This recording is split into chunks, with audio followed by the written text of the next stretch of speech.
दोस्तों, जीएसटी को लेकर पूरे देश में बहस छिड़ी हुई है। चंडीगढ़ के लोगों पर जीएसटी का क्या असर होगा, यह जानने के लिए हमने कुछ खास लोगों से बात की। आमतौर पर लोगों का मानना है कि जीएसटी से महंगाई कम होगी और हमारी जेब पर बोझ कम होगा। व्यापार और उद्योग के लिए भी जीएसटी से फायदा होगा और कई टैक्स की बजाय सिर्फ एक टैक्स देना पड़ेगा। उपभोक्ता यूनियन टेरिटरी होने के कारण जीएसटी से चंडीगढ़ का रेवेन्यू भी बढ़ेगा और प्रशासन के पास इंफ्रास्ट्रक्चर के लिए ज़्यादा बजट होगा। आइए जीएसटी पर देखते हम चंडीगढ़ से मनमोहन सिंह की यह रिपोर्ट।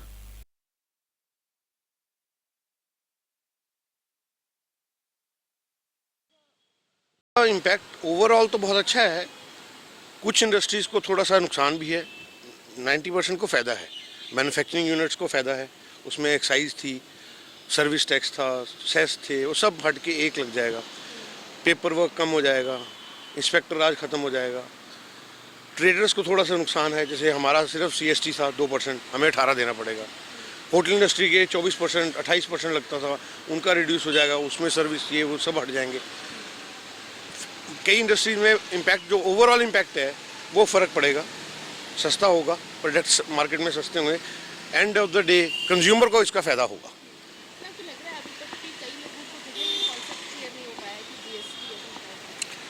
हाँ, अभी कॉन्सेप्ट पूरे एक्चुअली कईयों को क्लियर नहीं है, जब तक ये पूरा अभी ओपनली अभी डिक्लेयर नहीं होता। डिक्लेयर तो हो गया 1 जुलाई से होगा, लेकिन टोटल जो इसके क्या क्या इम्पैक्ट्स हैं, कहाँ कहाँ लगेगा, किस प्रोडक्ट्स पे लगेगा, वो अभी थोड़ा सा क्लियर हो रहा है। अभी आया था, कल की बात है, मैं देख रहा था न्यूज़ में, फूड इंडस्ट्री में बहुत फ़र्क पड़ गया है, रिड्यूस हो जाएंगे फूड प्राइजेस सारे। तो अभी इसको आने में देखो, अभी 1 महीना पड़ा है, लोगों को आ जाएगा समझ। Ma'am as a housewife GST का कितना इम्पैक्ट होगा, आपको क्या लगता है? जीएसटी होने से देखो हाउस वाइफ्स को तो फ़ायदा ही होगा इस चीज़ का। एक टैक्स लगेगा, 1 जुलाई से स्टार्ट हो रहा है। इसमें घर के बजट को तो काफ़ी फ़र्क पड़ेगा, चीज़ें सस्ती हो जाएंगी, तो घर का बजट मैनेज करना थोड़ा इजी हो जाएगा। जैसे सब कुछ अभी तो महंगा चल रहा है, तो फ़ायदा ही होगा। आपको लग रहा है कि अभी काफ़ी ज़्यादा लोगों को जीएसटी के बारे में एक्चुअली पता नहीं है कि यस, हाँ, नहीं पता है, लोगों को नहीं पता है। लोग अवेयर हो जाएंगे तो इससे मेरे मायने में तो फ़ायदा ही होगा, लेडीज़ को तो फ़ायदा ही होगा। घर मैनेज करना, बजट इजी हो जाएगा उन लोगों के लिए।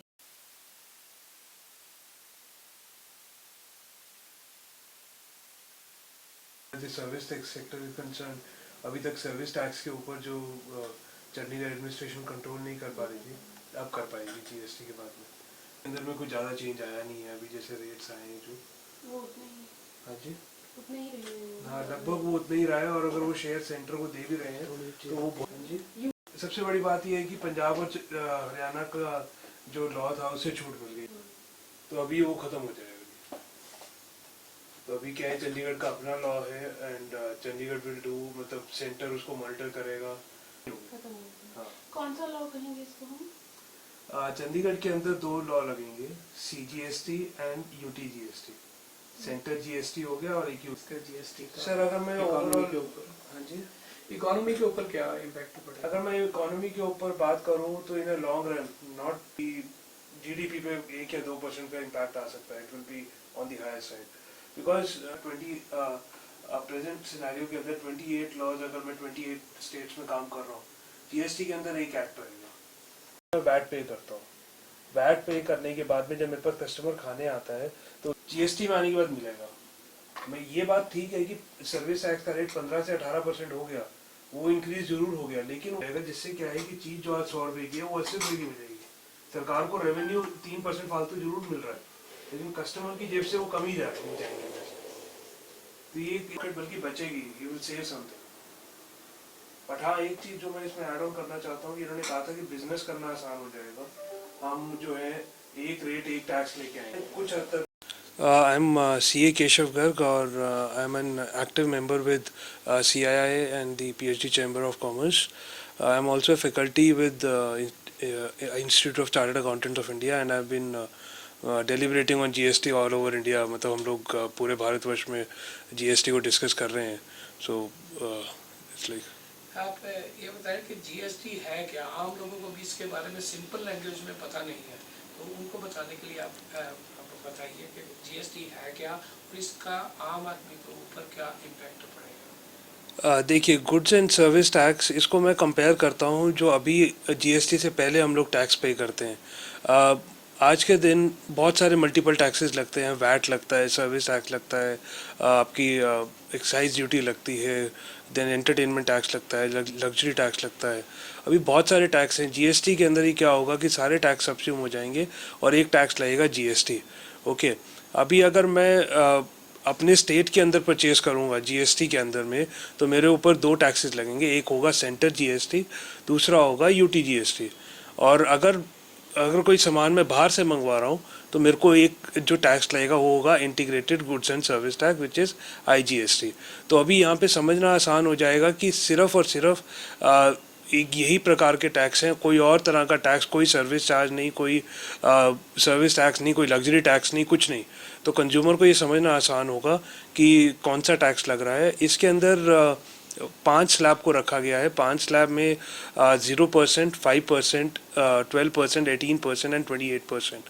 तो अगर 0% की हम बात करें तो फूड ग्रेन्स या जो नेसेसरी आइटम है for the survival of a human being, वो सारी 0% में रखी गई हैं. 5% में आपके डेयरी प्रोडक्ट्स वगैरह रखे गए हैं. 12% and 18% are the standard rates, जिसके अंदर बहुत सारी चीज़ें लाइक योर बटर हो गया, आपके घी हो गया, देसी घी हो गया, या आपके जो नॉर्मल अप्लायंसेस स्पाइसेस हो गए, तो वो सारे जो हैं स्टैंडर्ड रेट के अंदर हैं. और जो 28% है वो luxury items like your luxury cars, आपके एलईडी टीवीज़, तो वो सारी चीज़ें 28% में रखी गई हैं. और अगर आप कस्टमर के ऊपर एज अ कंज्यूमर आप इम्पैक्ट देखते हैं तो आपके ऊपर बहुत ज़्यादा इम्पैक्ट नहीं पड़ने वाला है. अपेरेंटली लग रहा होगा कि रेट बहुत ज़्यादा है तो उस वजह से हमें ज़्यादा शेल आउट करना पड़ेगा, ज़्यादा पे करना पड़ेगा. बट ड्यू टू मैकेनिज़्म, एक जीएसटी में मैकेनिज़्म है जिससे क्या होगा कि जो प्राइसेस हैं, जो कॉस्टिंग है सेलर की, वो कम हो जाएगी और जो सामान है वो सस्ते में मिलेगा, जिसके साथ साथ सरकार को भी रेवेन्यू ज़्यादा मिलेगा. तो दोनों तरफ से ये विन विन सिचुएशन है. और चंडीगढ़ की अगर स्पेसिफिकली बात करूं तो चंडीगढ़ के लिए तो बहुत ही विन विन है, because Chandigarh is a consuming state और जीएसटी जैसे कि कंजम्पशन बेस्ड टैक्स है और चंडीगढ़ में सिर्फ खपत होती है, तो उस वजह से चंडीगढ़ का रेवेन्यू जो है वो मल्टीफोल्ड्स बढ़ जाएगा. And hopefully that Chandigarh administration will do better for us. Infrastructure में आगे जो हम स्मार्ट सिटी और प्रोजेक्ट्स हम चला रहे हैं उनमें शायद एक हमें इम्प्रूवमेंट भी मिलेगा. सर अगर बात करें जैसे कि लोगों में काफ़ी ज़्यादा अभी इल्यूजन है कि टैक्सेस ज़्यादा हो गए हैं, तो उसके बारे में क्या कहना चाहिए? एक मैं एक उदाहरण के तौर पे आपको समझाता हूँ कि मान लीजिए एक मैन्युफैक्चरर चंडीगढ़ में सामान बनाता है और मैन्युफैक्चरिंग पे वो एक्साइज पे करता है आज के दिन, और फिर उसको जब वो सेल करता है ट्रेडर को, दुकानदार को, तो वो वैट पे करता है. जब दुकानदार हमें सेल करता है एज अ कंज्यूमर तो हमें वो वैट लगा के देता है और जो एक्साइज उसने मैन्युफैक्चरर को पे की है उसका क्रेडिट नहीं मिलता है. और एक्साइज की मात्रा 12.5% होती है उसके अंदर. तो कहीं ना कहीं वो मेरा जो प्राइसिंग है, प्राइस इफेक्ट है जो, वो इंक्रीज हो जाता है. जीएसटी के अंदर क्या होगा कि जो भी वो टैक्स पहली स्टेज पे करके आ रहा है वो पूरा का पूरा जो है उसको बेनिफिट आगे मिल जाएगा जब वो मेरे से रिकवर करेगा. तो उससे क्या होगा कि वो मेरे को जो चीज़ें हैं जो 12.5% का आज के दिन में प्राइस में इंक्रीज होता था वो डिक्रीज हो जाएगा, बिकॉज उसका बेनिफिट ट्रेडर को मिलेगा. और उस वजह से जो उसकी कॉस्टिंग है और जो प्राइस है वो कम होने की वजह से हमें जो है वो सस्ते में चीज़ मिलेगी. हालांकि रेट ऑफ टैक्स इंक्रीज हुआ है, लेकिन उसका मतलब ये नहीं है कि मेरी पॉकेट से ज़्यादा अमाउंट जाएगी. सरकार को रेवेन्यू ज़्यादा ज़रूर मिलेगा, लेकिन कॉस्टिंग कम होने की वजह से मेरे लिए, मेरी जेब के ऊपर बहुत ज़्यादा इसके ऊपर भार नहीं पड़ेगा. और सर इकोनॉमी की बात करें तो कितनी इकोनॉमी जीडीपी से? इकोनॉमी की अगर आप बात करते हो तो इकोनॉमी में आपका जो इंक्रीज है जीएसटी में वो एक्सपेक्टेड है कि 1.5 से 2% होगा. हमारे जो चीफ इकोनॉमिक एडवाइज़र हैं अरविंद सुब्रमण्यम जी, उन्होंने एक रिपोर्ट निकाली थी और उस रिपोर्ट के मुताबिक वो 2% के आसपास एक्सपेक्ट कर रहे हैं. अब 2% जीडीपी में ग्रोथ लाने के लिए व्हाट इज़ इम्पोर्टेंट इज़ कि बाहर से इन्वेस्टमेंट आए, फॉरेन इन्वेस्टर भारत में इन्वेस्ट करें, और उसके लिए ही सरकार जीएसटी की तरफ बढ़ रही है, ताकि जो फॉरेन इन्वेस्टर आए उसको मल्टीपल अथॉरिटीज़ के साथ डील ना करना पड़े, उसको एक ही अथॉरिटी के साथ डील करना पड़ेगा, और मल्टीपल लॉज भी उसके ऊपर नहीं लगेंगे, तो वो काम करना इंडिया के अंदर में आसान हो जाएगा, और कंप्लायंसेस जो हैं वो पूरे भारत के अंदर एक यूनिफॉर्म रहेंगे, चाहे मैं पंजाब में काम करता हूँ, चाहे मैं नॉर्थ ईस्ट में कहीं पे काम करता हूँ, चाहे मैं तमिलनाडु में साउथ में काम करता हूँ, मुझे कंप्लायंसेस एक तरह के ही करने हैं, और सारे के सारे ऑनलाइन कंप्लायंसेस होंगे, तो काम करना बहुत आसान हो जाएगा, और हमारा जो कंट्री है वो एक कॉम्पिटिटिव मार्केट हो जाएगा, बिकॉज कहीं से भी एज अ बिजनेसमैन मैं कहीं से भी मटेरियल परचेज कर सकता हूँ, कहीं पे भी मैं सेल कर सकता हूँ, टैक्स को लेकर के कोई मेरे ऊपर बंदिश नहीं रहेगी। ठीक है ठीक है जी।